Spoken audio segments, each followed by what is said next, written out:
Welcome to RSR Easy Learning Tips. I'm Mrs. Ramya Shankar. இன்னைக்கு நம்ம unit 4ல T.S. Eliotோட போயம் The Wasteland பத்தி பார்க்க போறோம். வாங்க கிளாஸ்க்கு போலாம். The poem Wasteland has 433 lines. It is regarded as the epic of modern age. So 433 lines தான் இருந்தாலுமே இந்த poem வந்துட்டு modern age-ஓட epic poem அப்படி சொல்றாங்க. It has 5 parts. So in the poem வந்து 5 parts Eliot divide பண்ணிருக்காரு. The burial of the dead, a game of chess, the fire sermon, death by water, what the thunder said. The poem has a very bleak and gloomy atmosphere. Bleak and gloomy அப்படின்னா ஒரு இருண்ட ஒரு மிசரபிளான negative shade இருக்கிற ஒரு poem. என்ன reason அப்படின்னு பார்த்தீங்கன்னா nerve shattering impact of world war 1. So அடுத்தது வந்து அவரோட பிரைவேட் லைஃப் கிரைசிஸ், அவரோட வாழ்க்கையில நடந்த சில நெருக்கடியான சம்பவங்கள்னால கூட இருக்கலாம். The Wasteland was first published in serial form in The Criterion in October and November 1922. So The Criterion அப்படிங்கிற மேகசின்ல தான் T.S. Eliot வந்து வேஸ்ட்லேண்ட் போயமா சீரீஸா பப்ளிஷ் பண்ணிட்டு இருந்திருக்காரு. இதை ஒரு புக்கா பப்ளிஷ் பண்ணலாம் அப்படின்னு நினைக்கும் போது அதோட போயமோட ரஃப் டிராஃப்டை வந்து எஸ்ட்ரா பவுண்டுக்கு அனுப்பி சஜஷன் கேட்குறாரு. Ezra Pound suggested to condense the original manuscript to nearly half its size. அப்போ எஸ்ட்ரா பவுண்ட் பார்த்தீங்க அப்படின்னா ரேடிக்கல் மாடிஃபிகேஷன் சஜஸ்ட் பண்ணி அந்த போயமா ஹாஃப் ஆஃப் த சைஸ்க்கு குறைச்சிடுறாரு.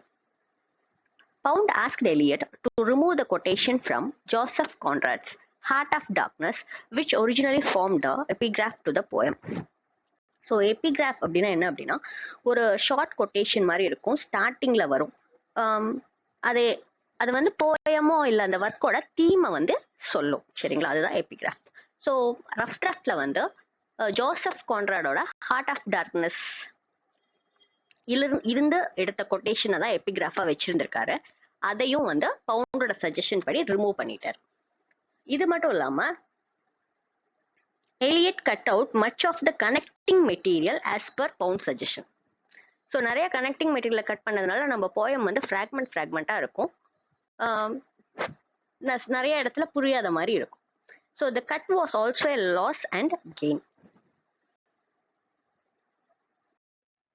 Miss Weston's book from ritual to romance supplied the title the wasteland to Eliot. So இந்த டைட்டிலை வந்து அவர் miss வெஸ்டனோட புக்ல இருந்து எடுத்திருக்கலாம் அப்படின்னு சொல்றாங்க. Miss Weston in her book mentions the wasteland of kingfisher. So அவங்க புக்ல வந்து கிங்ஃபிஷரோட லேண்ட் வந்து வேஸ்ட்லேண்ட் அப்படின்னு மென்ஷன் பண்ணியிருப்பாங்க. ஸோ இந்த கிங்ஃபிஷரோட கதை பார்க்கலாம், நோட் பண்ணிக்கோங்க. Kingfisher's land was laid waste by his own sexual sins and those of his soldiers. So இவங்க கிங்ஃபிஷர் வந்து பார்த்தீங்க அப்படின்னா அவருடைய கிங்டம்ல வந்துட்டு கிரெயில் வர்ஷிப் இருந்திருக்கு. ஸோ கிரெயில் அப்படிங்கிறது it's a cup used by Christ at his last supper. சரிங்களா, ஆனா அதை வந்து இப்ப என்ன பண்ணிட்டாங்க, அதை வந்து அபேண்டன் பண்ணிட்டாங்க, அதை கைவிட்டுட்டாங்க. அதை கைவிட்டதுனால அந்த பாவத்தினால அவரோட லேண்ட்ல வந்து மழையே பெய்யாது. இவர் வந்து ஹீஸ் வூண்டட் கிங். அவர் நியர்பை லேக்ல வந்து ஃபிஷ் பிடிச்சிட்டு தான் அந்த மக்களை வந்து காப்பாத்திட்டு இருப்பாரு. He is waiting for a night with pure soul. So ஒரு பியோர் சோல் இருக்கிற நைட்டு தான் வந்துட்டு இந்த லேண்டுக்கு ரெயினை கொண்டு வர முடியும் அப்படின்னு சொல்லுவாங்க. அந்த பியோர் சோல் நைட் பேர் வந்து நைட் பர்சிவல், KNIGHT PERCIVAL. சரிங்களா, ஸோ அவரு தான் வந்துட்டு அந்த ஹோலி கிரெயில ரெக்கவர் பண்ணி அந்த லேண்டுக்கு திருப்பி ஃபர்டிலிட்டி கொண்டு வருவார். So the wasteland represents mind of modern man. So இது வந்து அதாவது வேஸ்ட்லேண்ட் அப்படிங்கிறது நிலம் வந்து இன்ஃபர்டைலா இருக்கிறது கிடையாது, மனிதனுடைய மைண்ட் செட் அப்படி இருக்கிறது, அப்படிதான் அதை தான் சொல்லுவார் இதுல. Eliot was inspired by 2 books, Sir James Fraser, The Golden Bough, Jessie Weston's From Ritual to Romance. The epigraph of the poem comes from the Satyricon of Petronius. So இப்போ இருக்கிற original வெர்ஷனோட epigraph வந்து பெட்ரோனியஸ் எழுதுற செட்டாரிக்கன்ல இருந்து எடுத்திருப்பாரு T.S. Eliot. The epigraph of the poem narrates the story of the Sibyl of Cumae. So epigraph யாரோட story அப்படின்னா சிபிலோட story. The Sibyl of Cumae, the beloved of Apollo, was granted immortality by him, but without eternal youth. So CIBIL வந்துட்டு Apollo கிட்ட சகாவரம் கேட்டிருப்பாங்க.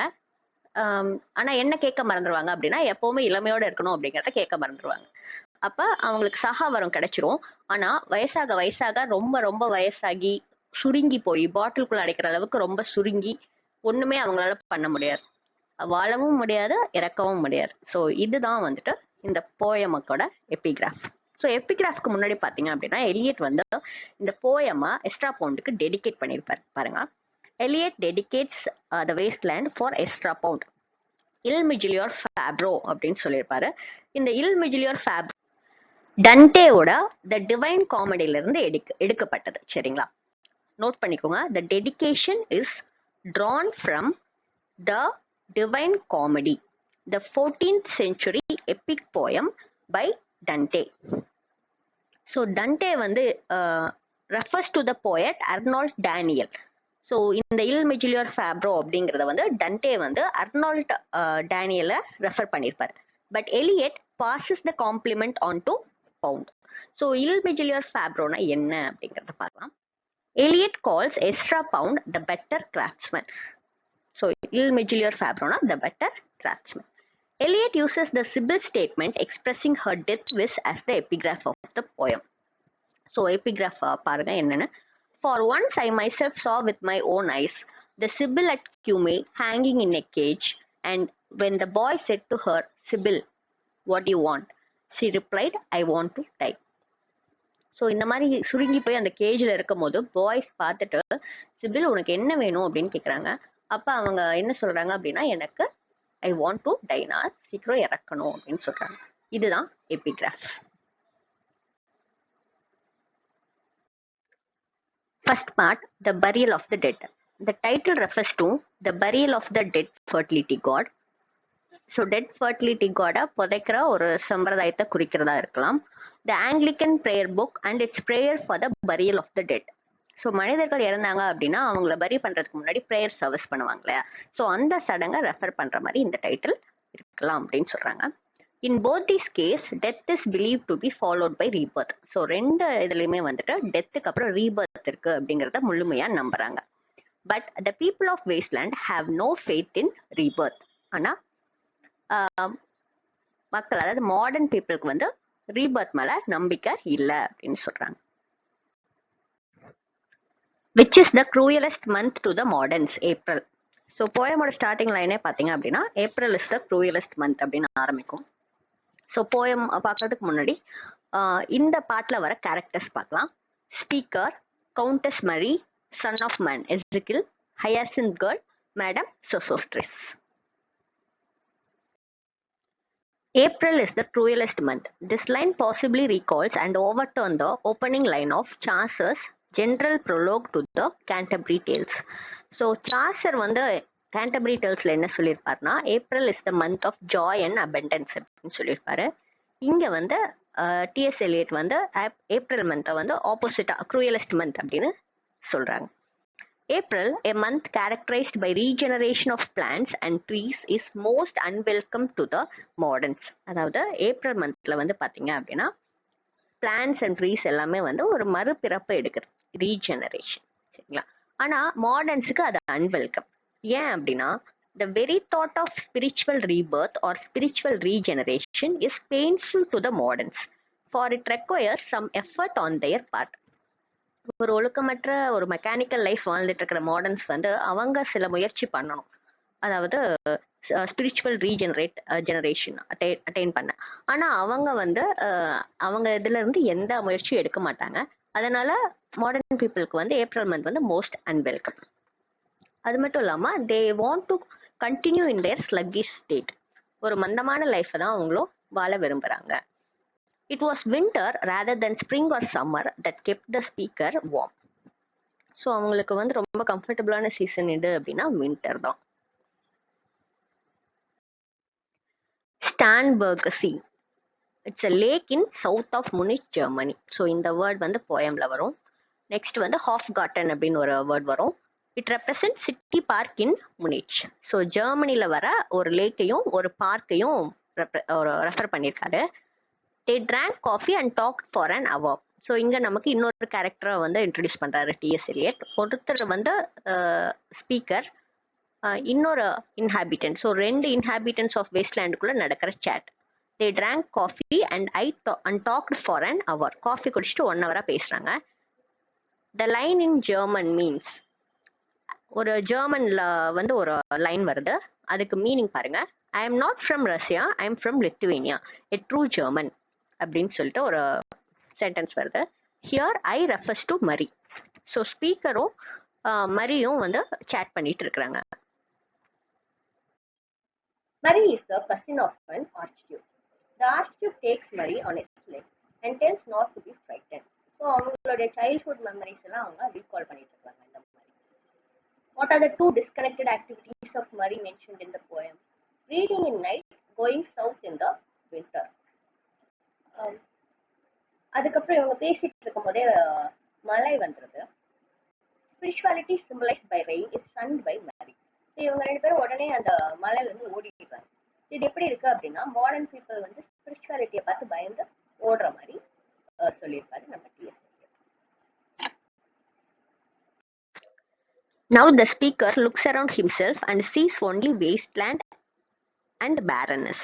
So barrenness அப்படின்னா incapable of producing anything. So இப்போ வந்து speaker வந்து மரி கூட பேசிட்டு இருக்கல. இந்த செக்ஷன் பாருங்க. The second section is a journey into a desert with stones, dead trees, dry stones, without any sound of water, the Hudson. So தண்ணிக்கான அறிகுறியே இல்லை. இப்படிப்பட்ட ஒரு வேஸ்ட்லேண்ட்ல வந்து எந்த ஒரு பிளான்ட் க்ரோத்தும் இருக்காது. இதெல்லாம் எதை சிம்பலைஸ் பண்ணுது அப்படின்னா, it symbolises spiritual desolation of modern people. So அதே மாதிரி மாடர்ன் பீப்புளும் வந்து பார்த்தீங்க அப்படின்னா அவங்களுடைய மனசும் இந்த மாதிரி கரண்ட முரடா தான் இருக்கு. அங்க வந்து ஆன்மீகத்தன்மை வெறிச்சோடி இருக்கு. அதுதான் spiritual desolation. Nothing spiritual can grow in this wasteland. So அந்த வேஸ்ட்லேண்ட்ல எப்படி எதுவுமே வளராதோ அந்த மாதிரி மக்கள் மனதிலும் எந்த நம்பிக்கையும் உதிக்காது அப்படின்னு சொல்றாரு. People have only broken images, that is wrecked hopes and ideals to comfort them. So heap of broken images தான் இருக்கு அப்படின்னு சொல்றாரு. இது வந்து நம்ம போயமை கூட ரெப்ரசென்ட் பண்ற மாதிரி இருக்கு. ஏன்னா நம்ம போயமும் பார்த்தீங்கன்னா ஃப்ராக்மெண்டா தான் இருக்கு. அதுக்கப்புறம் பைபிள்ல இருந்து ஒரு reference, son of man, Ezekiel, a phrase commonly used in the Bible. Modern people are suggested to take shelter under the red rock. So இந்த barrenness இந்த சிம்பிள்லாம் சொன்னதுக்கு அப்புறம் கடைசியா வந்து மாடர்ன் பீப்புள் வந்து ஒரு வழி இருக்கு, நீங்க வந்து இந்த ரெட் ராக் கீழே வந்து ஷெல்டர் எடுத்துக்கோங்க அப்படின்னு சொல்றாரு. So red rock symbolises Christianity. Even a handful of dust frightens people of wasteland. The shadow symbolizes death. So இந்த ஷேடோ நிழல் அப்படிங்கிறது எதை ரெப்ரசென்ட் பண்ணுதுன்னா death. In youth the shadow is behind them. In old age the shadow is ahead of them, meaning the death is ready to meet them. So என்ன அப்படின்னா, modern man they always live in the constant fear of death. So எப்பவுமே மரணத்தை பத்தி ஒரு பயத்தோடவே வாழ்ந்துட்டு இருக்கிறாங்க அப்படின்னு இங்க சொல்றாரு. அந்த பேரன் லேண்ட், அதுக்கப்புறம் வந்து ரிச்சர்ட் வேக்னஸோட ஆப்ரா ட்ரிஸ்டன் அண்ட் இசோல்ட்ல இருந்து நமக்கு 2 கொட்டேஷன் போயம்ல வரும் பாருங்க. There are 2 quotations from Richard Wagner's opera Tristan and Isolde, a doomed romantic couple. So Tristan வந்து ஒரு நைட், ஹிஸ் அ சோல்ஜர். இசோல்டு வந்து வேற ஒருத்தருக்கு என்கேஜ்மெண்ட் ஆன ஒரு பிரின்சஸ். இவங்க இந்த ஸ்டோரி வந்து ட்ராஜடியில தான் முடியும். ஸோ அதை ரெஃபரன்ஸ் கொடுத்துட்டு இன்னொரு கேரக்டர் இன்ட்ரடியூஸ் பண்றாரு Eliot. The hyacinth girl of this passage intensely loves a man who experience a sense of emptiness. So இந்த இவங்களுக்கு இந்த ஹயாசன்த் கேர்ள் வந்து அவங்க லவ்வர் வந்து ஹயாசன்த் ஃப்ளார் கொடுப்பாரு. அவர் கார்டன்ல போயிட்டு வெளியே வரும்போது பார்த்தீங்க அப்படின்னா he will become blind and dumb. So அவர் என்ன சொல்லுவாரு அப்படின்னா, I feel a sense of emptiness அப்படின்னு சொல்லுவாரு. So the girl receives the hyacinth flower a year ago from her lover. Waste and empty is the sea. Another quotation from Wagner's Tristan and Isolde. So இன்னொரு quotation இதுல இருந்து வரும். So இங்கேயும் வந்து பாத்தீங்கன்னா love வந்துட்டு ஒரு சின்ஃபுல் லவ், ஒரு ட்ரூவா இல்லாத ஒரு மாடர்ன் பீப்புளோட லவ் அப்படிங்கிற மாதிரி தான் எலியட் இங்க சொல்லியிருப்பாரு. ஹயாசன்த் கேர்ளுக்கு அப்புறம் மேடம் சொசாஸ்ட்ரிஸ் வராங்க. Madame Sosostris is a famous clairvoyant equipped with a pack of cards. So clairvoyant அப்படின்னா people with supernatural power. இவங்க கார்ட்ஸ் வச்சு, இது வந்து டெரட் கார்ட்ஸ் அப்படின்னு சொல்றாங்க, இதை வச்சு ஃபியூச்சர்ல என்ன நடக்குது அப்படிங்கிறத ப்ரிடிக்ட் பண்றாங்க. ஆக்சுவலா பாத்தீங்கன்னா madam Sosostris shows the degeneration of our times. அதாவது மாடர்ன் டைம்ல இருக்கிற சீரழிவு டீஜெனரேஷனா ரெப்ரசென்ட் பண்ற கேரக்டர் தான் மேடம் சோசஸ்ட்ரிஸ். சரிங்களா? ஆக்சுவலா டெரட் கார்டு வந்து பாத்தீங்கன்னா எஜிப்ட்ல வந்து யூஸ் பண்ணுவாங்க ஏன்ஷியன்ட் டைம்ஸ்ல. எதுக்கு அப்படின்னா to show the rise and fall of the river Nile. So river நைல்ல நல்லா தண்ணி வருமா அப்படிங்கிறத ப்ரெடிக்ட் பண்றதுக்கு டெரட் கார்ட்ஸ் யூஸ் பண்ணியிருக்காங்க. The Nile was the source of fertility. But Madame Sosostris seems to be involved in shady affairs. அது என்னன்னு பார்க்கலாம் வாங்க. She uses tarot cards to predict the future. The figures on her cards reappear in some of the later sections of the poem. So இவங்க கார்ட்ஸ்ல வர characters எல்லாம் வந்து நம்ம 5 parts பார்த்துருக்கோம் இல்லைங்களா, கேம் ஆஃப் த செஸ் அந்த மாதிரி. ஸோ அதுல எல்லாம் இந்த கேரக்டர் வந்து ரீஅப்பியர் ஆகும். மேடம் சோசஸ்ட்ரிஸ் யூஸ் பண்ற டெரட் கார்டில் வர இமேஜஸ் பத்தி பார்க்க போறோம். ஃபர்ஸ்ட் ஒன் வந்து த drowned ஃபெனீஷியன் sailor, symbol of fertility god drowning. Belladonna, the lady of the rocks, symbol of opportunism and sexuality. The man with 3 staves represent Fisher King. So Fisher King வந்து பாத்தீங்க அப்படின்னா வெஸ்டர்னோட book from ritual to ரொமான்ஸ்ல வர ஒரு character தான். Next one the wheel, flux of life, cycle of season. So flux அப்படின்னா sudden constant changes, something that constantly changes, அடிக்கடி மாறுறது. சரிங்களா? One night merchant, deprived of religion. So one night merchant யாரு அப்படிங்கிறத வரப்போற ஸ்லைட்ல பார்க்கலாம். The hanged man represent Christ. The drowned Phoenician sailor symbolizes the fertility god whose image was thrown into the sea every year to symbolize the end of summer. So fertility god ஓட image வந்து பாத்தீங்கன்னா சீல வந்து throw பண்ணுவாங்க எல்லா வருடமும். எதுக்கு அப்படின்னா to symbolize the end of summer. So போயம்ல நெக்ஸ்ட் லைன் வந்து பாத்தீங்கன்னா drowning is a process of transformation and so his eyes have been transformed into pearls. So இந்த லைன் வந்து பாத்தீங்கன்னா ஷேக்ஸ்பியரோட டெம்பஸ்ட் பிளேல ஏரியல் வந்து ஃபெர்டினண்ட் கிட்ட சொல்ற லைனோட கோட்ஸ் இருக்கு பாருங்க. Those are pearls that were his eyes. யாரு சொல்றாங்க அப்படின்னு பாத்தீங்கன்னா Ariel. Reference to Ferdinand's drowned father from Shakespeare's the Tempest. அதாவது நெக்ஸ்ட் லைன்ல பாருங்க, drowning is a process of transformation and so his eyes. அந்த his யாரு அப்படின்னு பாத்தீங்கன்னா கிங் ஆலன்சோ, அதாவது ஃபெர்டினண்டோட அப்பா. ஸோ இந்த லைன் வந்து ஏரியல் ஃபெர்டினண்ட் கிட்ட சொல்ற மாதிரி. யாரை பத்தி சொல்றாங்க? ஃபெர்டினண்டோட அப்பா கிங் ஆலன்சோவை பத்தி சொல்றாங்க. ஸோ என்ன சொல்லுவாங்க அப்படின்னா தண்ணியில அவர் மூழ்கினதுக்கு அப்புறம் அவர் வந்து அவர் நல்லவரா மாறி வந்துடுறாரு அப்படின்னு சொல்றாங்க அந்த கதைப்படி. சரியா? ஸோ இங்க வந்து ட்ரவுண்ட் ஃபெனிஷியன் sailor வந்து இட்ஸ் சிம்பலைஸ் a transformation. சரிங்களா? The one-eyed merchant is the Smyrna merchant who in the past brought both religion and sexuality to Europe. So இந்த மர்ச்சன்ட்லாம் பார்த்தீங்கன்னா நிறைய ஊருக்கு போயிட்டு அங்கே இருக்கிற அந்த ரிலிஜியஸ் ஸ்டோரிஸ் ப்ளஸ் செக்ஸுவாலிட்டியும் கொண்டு வந்துட்டு இருந்தாங்க. ஆனால் இப்போ வந்து பார்த்தீங்க அப்படின்னா மாடர்ன் இதில் வந்துட்டு Smyrna merchant has only sexuality and has last religious function now. So அவங்களுக்கு வந்து அந்த ரிலிஜியன்ல அந்த இன்ட்ரெஸ்ட் வந்து அவங்களுக்கு ரொம்பவே சுத்தமாகவே இல்லாமல் போயிடுச்சு. ஸோ அதனால தான் அவங்கள வந்து ஒன் நைட் மர்ச்சன்ட் அப்படின்னு சொல்லி அந்த ரெப்ரசன்ட் பண்ணியிருப்பாங்க. The fortune teller didn't find the hanged man card. So hanged man தான் இட் ரெப்ரசன்ட் பண்ண கிரைஸ்ட் இல்லைங்களா?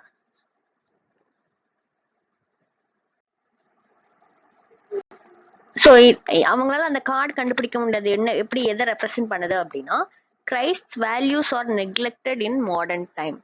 ஸோ உண்மையாவே அவங்களோட வேல்யூ தெரியாதனாலதான் அந்த லேடியால அவங்களால கிரைஸ்ட வந்து ரெக்கக்னைஸ் பண்ண முடியல. ஸோ மாடர்ன் பீப்புள் வந்து ரியல் வேல்யூ கிரைஸ்ட் வேல்யூஸை வந்து அவங்களால புரிஞ்சிக்க முடியல அப்படின்னு இங்க எலியட் சொல்ல வராரு. One must be so careful these days அப்படின்னு சொல்லிட்டு இந்த டயலாக சொல்றது வந்து மேடம் சொசாஸ்ட்ரிஸ் தான். It indicates that Sosostris practises her trade in fear of police.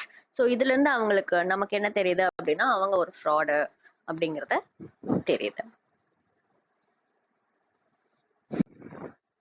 Elliot's London references. So இங்க வந்து பாருங்க, அதாவது அன்ரியல் சிட்டி அப்படின்னு அவர் சொல்லியிருப்பாரு. இந்த brown fog of a winter dawn, the flowing crowd of dead. So இந்த வேர்டெல்லாம் எலியட் வந்து எந்த ஒர்க்ல இருந்து ரெஃபரன்ஸ் எடுத்திருக்காரு அப்படிங்கறத இந்த லைன்ல பார்க்கலாம். ஸோ பாட்லேஸ் பாரிஸ், பாட்லேரோட 7 ஓல்ட் மேன் அப்படிங்கிற ஒர்க்ல வந்து அவர் பாரிஸை வந்து அன்ரியல் சிட்டி அப்படின்னு சொல்லியிருப்பாரு. அதே மாதிரி சார்ல்ஸ் டிக்கன் வந்து லண்டனை வந்து the brown fog of a winter dawn அப்படின்னு சொல்லியிருப்பாருங்க. அதே மாதிரி டான்டேஸ் இன்ஃபர்னோல வந்து பாத்தீங்கன்னா அவர் ஹெல் வந்துட்டு டிஸ்கிரைப் பண்ணியிருப்பாரு, த ஃப்ளோயிங் க்ரௌட் ஆஃப் டெட் அப்படின்னு சொல்லிட்டு. ஸோ நம்ம எலியட் வந்து இந்த வேர்ட்ஸ் எல்லாமே யூஸ் பண்ணி லண்டனை வந்து டிஸ்கிரைப் பண்ணுவார். பாருங்க, Eliot establishes modern London as the true wasteland of the poem. So இது வரைக்கும் நம்ம வேஸ்ட்லேண்ட் பார்த்துட்டு இருந்தோம் இல்லையா, அது இங்கே தான் வந்து வேஸ்ட்லேண்ட் அப்படிங்கிறத நத்திங் பட் லண்டன் சிட்டி அப்படிங்கிறத எஸ்டாப்ளிஷ் பண்றார். So crowds of people go over London Bridge at 9 o'clock, which was also the hour of Christ's crucifixion. போயம்ல வந்து பாத்தீங்கன்னா death sound on the final stroke of 9 அப்படின்னு சொல்லியிருப்பாரு. அதாவது இந்த டைம் வந்து அவங்களுக்கு வந்து கிரைஸ்டோட க்ரூசிஃபிக்ஷனை வந்து மக்களுக்கு ஞாபகமே இருக்காது. கிரைஸ்டோட எகனி எல்லாம் அவங்களுக்கு தெரியவே தெரியாது. இட்ஸ் ஜஸ்டா 9 o'clock அப்படிங்கிற மாதிரி மக்கள் நடந்து போயிட்டு இருக்காங்க அப்படிங்கிற மாதிரி. The stroke of 9 doesn't remind them of Christ's agony because they are spiritually dead. Physical death is a separation of soul from body. So உடம்புல இருந்து ஆன்மா விலகிடுச்சு அப்படின்னா அது physical death. Spiritual death அப்படின்னா is the separation of the soul from God. சரிங்களா? The crowds of people walking in ring are the London crowds, going through their daily round of existence, dull, boring, monotonous. So பாருங்க, மக்கள் இங்க வந்து ring, அதாவது வட்டமா நடக்கிறது எப்படி இருக்கும். ஸோ இப்போ ஒரு குறிப்பிட்ட இலக்கை நோக்கி நடக்கிறாங்க, மூவ் பண்றாங்க அப்படின்னா ஓகே. வட்டமான ஒரே இடத்துல ஆரம்பிச்சு ஒரே இடத்துல சுத்திட்டே இருக்கிறது, இதை எதை ரெப்ரசென்ட் பண்ணுது அப்படின்னா ஒரு டல், போரிங்கான, மொனோட்டனஸ் லைஃப் தான். The people of London city are spiritually barren and dead. The city is desolate and depopulated, inhabited only by ghosts from the past. இப்ப வந்து நம்ம ஸ்பீக்கர் வந்து ஒரு கோஸ்ட் லைக் இமேஜை வந்து பாப்பாரு. அது யாருன்னு பார்க்கலாம் வாங்க. Who is Stetson? Stetson, the apparition the speaker recognized, is a fallen war comrade. So இந்த கோஸ்ட் லைக் இமேஜ் வந்து யாரு அப்படின்னு பாத்தீங்கன்னா ஸ்டெட்சன் அப்படிங்கிற ஒரு சோல்ஜர். இந்த சோல்ஜரும் நம்ம ஸ்பீக்கரும் வந்து மைலே அப்படிங்கிற வார்ல வந்து ஒன்னா ஒர்க் பண்ணிருப்பாங்க. அந்த வார்ல வந்து ஸ்டெட்சன் வந்து இறந்திருப்பாரு. அதுதான் ஃபாலன் வார் கம்ரேட் அப்படின்னு கொடுத்துருக்காங்க.